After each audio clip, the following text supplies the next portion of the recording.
Ishami ry'umuryango w'abibumbye ryita ku buzima OMS ku munsi w'ejo ryasohoye urutonde rw'agateganyo rw'inkingo za COVID-19 zizatangwa mu bihugu bitandukanye byo ku isi bigizwe ahanini n'ibikennye n'ibindi bikiri mu nzira y'amajyambere. Ni muri gahunda yo gusaranganya inkingo ku isi izwi nka COVAX. U Rwanda ruzakira inkingo zigera hafi kuri miliyoni zirengaho gato. Ese ibi bivuze iki ku gihugu nk'u Rwanda? Mu kanya gashize nabiganiriyeho na Minisitiri w'Ubuzima Daniel Ngamije, aratangira atubwira uko bakiriye ayo makuru y'uko u Rwanda rugiye kwakira inkingo za COVID-19. Izi nkingo nk'uko ubivuze, tuzakira inkingo zirenzeho miliyoni imwe mu cyiciro cya mbere cy'ibihugu bibonye inkingo mu buryo bwihuse biturutse mu cyitwa COVAX facility. Muri izo ngizo harimo ibihumbi 102 u Rwanda rubonye, ibihumbi 102,960 mu Rwanda rubonye inkingo za Pfizer mu bihugu bine byo muri Afurika birimo South Africa cyangwa se Afurika y'Epfo, harimo Tunisia, Cape Verde n'u Rwanda nyine. Akaba ari inkingo tubonye nyuma y'isesengurwa ryakozwe n'umuryango w'abibumbye wita ku buzima na Gavi ku myiteguro n'ibyasabwaga byose kugira ngo igihugu babashe kubona izo nkingo.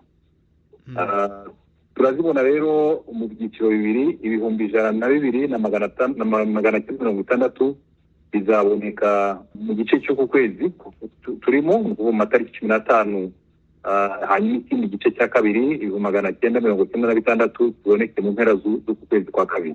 Nicyo navuga ku bijyanye n'inkingo tugiye kubona.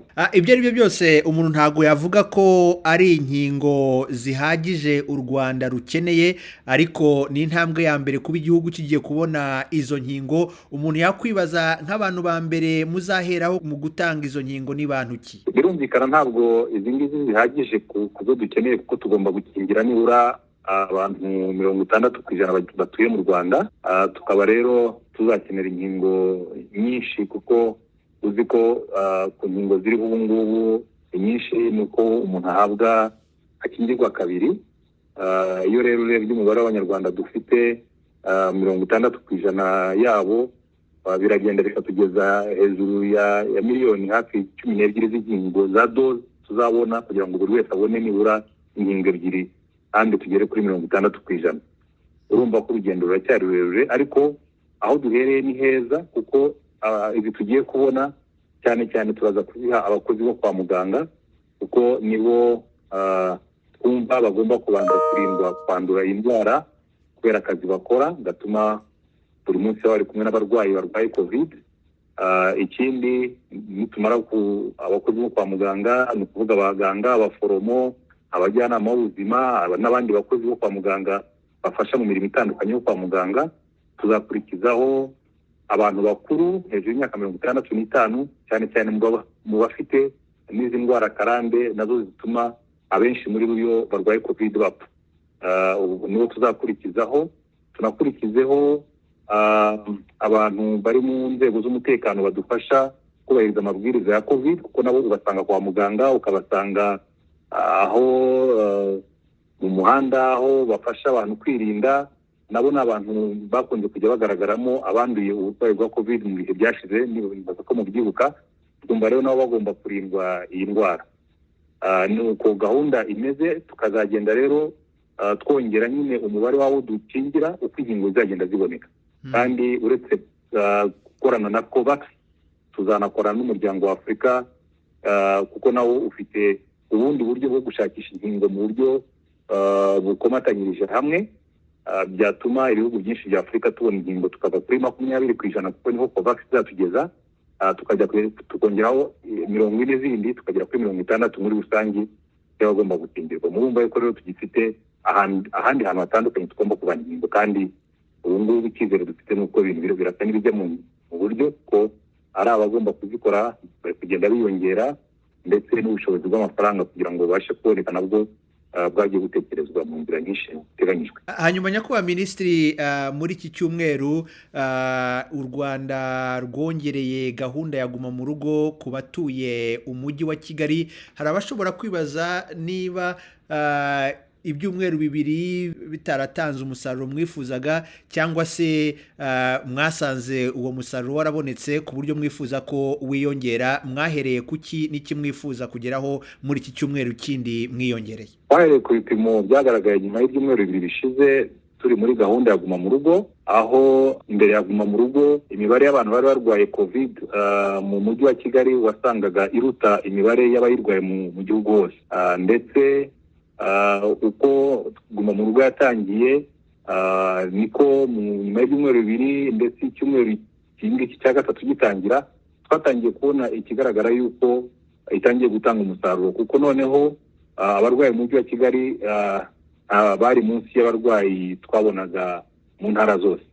Noneho n'abantu bahitwanaga n'indwara, urebye mu byumweru bibanziriza kuguma mu rugo ndetse na guma mu rugo igitangira, bigereranyije n'iki cyumweru cya nyuma habayeho kugabanuka kugeze kuri 36% kw'abicwaga n'indwara kubera kwitabwaho hakiri kare, imiti yagiye iboneka kugira ngo tubiteho kurushaho, ndetse n'ubundi buryo bwose bwatunganyije kugira ngo abarwayi bafite COVID-19 babashe kwitabwaho hakiri kare cyane mu mavuriro asanzwe ndetse no mu mavuriro yabugenewe. Ibi byose bigaragara yuko byari bitangiye gutanga umusaruro. Twumva rero kongeraho icyumweru kimwe ari kugira ngo dushimangire neza inyungu twari tumaze kubona muri guma mu rugo. Birumvikana nyuma y'icyumweru kimwe uko amabwiriza yatanzwe cyangwa nk'uko byemejwe na guverinoma, hari izindi ngamba zafashwe zatangira gushyirwa mu bikorwa kuwa mbere w'icyumweru gitaha. Nk'uko mwabyumvise, hari ibizakomeza nk'amashuri afunze, insengero n'ibindi, ariko hari n'ibizasubukurwa ariko ku gipimo kiri hasi ku bijyanye n'abakozi bajya ku kazi, mu bikorera, muri transport n'ahandi. Ibipimo byaratanzwe kugira ngo nanone bititwa ko dufunguye mu buryo butanzwe, ahubwo dufunguye mu buryo buringaniza kandi bukurikirana uko icyorezo kimeze. Numva ari cyo gisubizo ntabwo. Nyakubahwa minisitiri, iki kibazo ahanini ndakibariza abasura u Rwanda cyangwa se abandi banyarwanda baba hanze bifuza kujya mu Rwanda.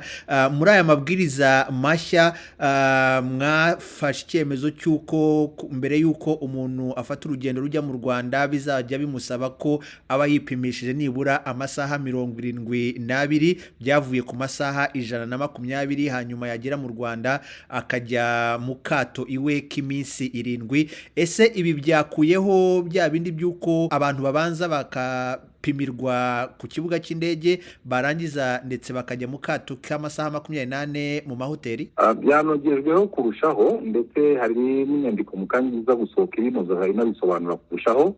Icy'amasaha 120 cyo ndacyumvikana ku bantu bajya kuza mu Rwanda. Byagaragaye ko amasaha 120 iminsi 5 niko bingana. Wabonaga ari igihe kinini cyane ku muntu wasuzumwe iminsi 5 mbere y'uko afata urugendo ari mu buzima busanzwe aho hari. Byagaragaraga yuko ashobora kwandura, kandi twaritangiye no kubibona kuko mbere ntabwo twabonaga abantu benshi banduye mu baje bafite certificate yerekana ko batarwaye, ariko igihe cyarageze mu kwezi gushize ugatangira kubona abantu 2, 3, 4 banduye kandi bafite icyangombwa cyerekana ko bisuzumishije mu minsi 5 mbere ko bahaguruka. Bivuze ngo nyuma yo kwisuzumisha haboneka bandura, ariko tukaza kubimenyera ahangaha bahageze. Ndetse binavuze yuko hari n'abashobora gutambuka bakiri muri cya kintu cyitwa incubation period, uba igihe umuntu aba ataragaragaza ibimenyetso. Ari nacyo cyatumye tuvuga tuti ni byiza ko nyuma y'iminsi 7 ugeze mu gihugu wongera kwisuzumisha kugira ngo na wa wundi waje wenda wanduriye mu ndege, wanduriye ku kibuga, tugira amahirwe yo kugira ngo tumenye niba ari mu gihugu yisuzumishije, niba yaranduye tubashe kumubona anitabweho. Ikindi cyo waruvuze, bazahita dufata ibipimo ku kibuga, banyure muri hoteli n'ubundi bagomba kumaramo amasaha 24 bakabona igisubizo cyabo. Turabagira inama tudafite byihuta cyane byatuma aba mukerarugendo, abacuruzi bafite igihe gito cyo kumara mu Rwanda, ndetse abo ngabo turabagira inama yo kuba bagumye mu rugo. Byaba byiza kurushaho bakagabanya guhura n'abantu, abo bandi b'abacuruzi ba mukerarugendo nk'abo bafite igihe gitoya mu gihugu, nabo turabakangurira kwirinda gusura cyane cyane n'abantu, ariko nanone tuzirikana ko wenda imiterere y'akazi kabo ishobora gutuma basubirayo badategereje ko iyo minsi irindwi ishira. Abo rero nabo icyo tuzadufata ni igipimo cya nyuma, agiye gusubira mu gihugu cye tukamufata igipimo kugira ngo tumenye uko ahagaze mbere yo guhaguruka. Ndumva hari ukunoza amabwiriza ya RDB biza gusohoka na RBC biza gusohoka kuri za website mu kanya, muraza kubona ubwo bugororangingo bwakozwe kugira ngo birusheho kumvikana. Hanyuma nyakubahwa minisitiri, mu gusoza, Ubwongereza bwashyize u Rwanda ku rutonde rw'ibihugu rutemera ko abaturage bavuye muri icyo gihugu binjira mu Bwongereza. Ahanini bakavuga ko babihera ku mpungenge z'uko hari ubu bwoko bushya bwa virusi ya korona bwagaragaye mu bihugu bimwe na bimwe birimo Afurika y'Epfo. Ese hari ibisobanuro Ubwongereza bwari bwabaha? Ese hari icyizere cy'uko u Rwanda rushobora kuzakurwa kuri uru rutonde? Hanyuma se mu bijyanye n'ubwo bwoko bushya bwa virusi ya korona bwari bwigaragaza mu gihugu cy'u Rwanda? Ubu bwoko bushya ntabwo turabona mu Rwanda, ari naho twibarije bashaka gusobanuza igituma icyo cyemezo cyafashwe, birandikwa biratangazwa. Nizeye ko mu biganiro bihari ndetse no guhishingira ku makuru afite ireme bijyanye n'ubushakashatsi buba buri gukorwa, ibintu bishobora no guhinduka, ariko kugeza ubu ngubu twebwe icyemezo cyafashwe nta shingiro bishingiye ku bimenyetso bifatika bihari. Ntabyo tubona, ntabwo dufite ubwoko bwa virus y'inzaduka mu gihugu kugeza ubu ngubu. Twumva rero tugomba komeza ibiganiro iyo ikibazo kizafutuka. Muganga Daniel Ngamije, Minisitiri w'Ubuzima mu Rwanda, nagushimiye cyane kubw'akanya uhaye radiyo Ijwi ry'Amerika. Urakoze cyane. Urakoze Rwema.